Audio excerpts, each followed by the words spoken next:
آج کے lesson number 2 میں ہم میملز کے جنرل کریکٹرسٹکس کو اسٹڈی کریں گے، جو کہ ہم نے لیسن نمبر 1 میں بھی گو تھرو کیا تھا، اور اس کے علاوہ میملز کے 3 بڑے سب گروپس کو ڈسکس کریں گے اور ان میں ڈفرینسز فائنڈ آؤٹ کریں گے۔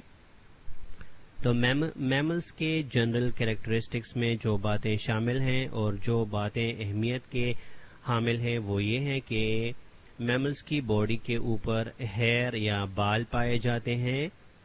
میملز میں لنگز کے نیچے ایک میمبرین ہوتی ہے جس کو ڈائفرام کہتے ہیں۔ میملز کی ایئر یعنی کانوں میں 3 بونز ہوتے ہیں، ایک کان میں بھی 3 اور دوسرے میں بھی 3۔ میملز کی اسکن کے اوپر سویٹ گلینڈز ہوتے ہیں، سیبیشیس گلینڈز ہوتے ہیں، اور ان کے ہارٹ میں 4 چیمبرز پائے جاتے ہیں۔ اس کے علاوہ چونکہ میملز بہت ہی انٹیلیجنٹ ہیں، اس لیے کہ سیریبرل کارٹیکس یا سیریبرم بھی ان میں انلارجڈ ہے۔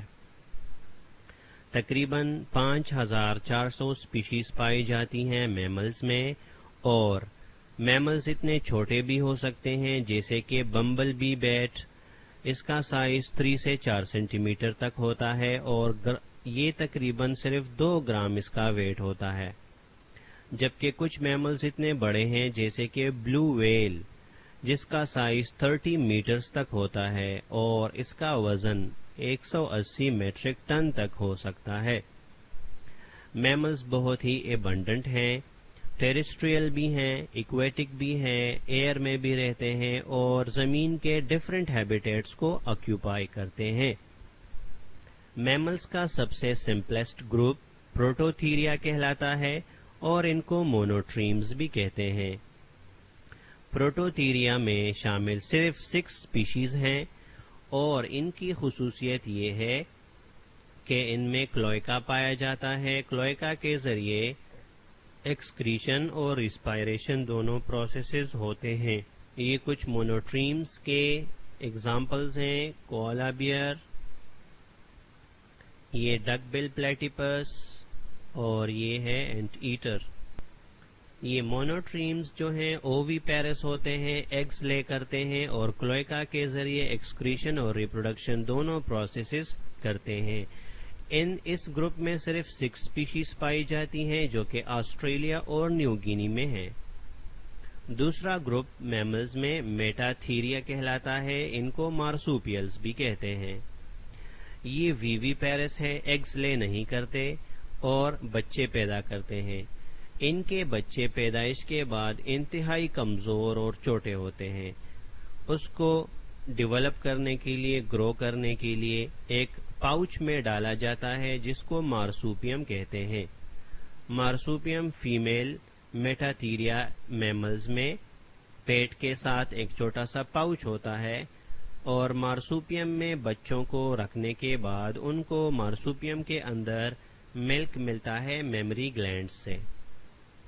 جب بچے بڑے ہو جاتے ہیں تو وہ مارسوپیم سے خود ہی نکل آتے ہیں اور کسی بھی تھکاوٹ یا ڈر کے دوران مارسوپیم میں چھپ سکتے ہیں۔ اس میٹاتھیریا گروپ میں صرف 250 سپیشیز پائی جاتی ہیں اور آسٹریلیا اور امریکہ میں ہوتی ہیں۔ میملز کا سب سے بڑا گروپ یوتھیریا کہلاتا ہے اور ان کو پلیسنٹل میملز بھی کہتے ہیں۔ اس گروپ کی خصوصیت یہ ہے کہ بچے کافی عرصے کے لیے ماں کے پیٹ میں رہتے ہیں، جس کو یوٹرس کہا جاتا ہے۔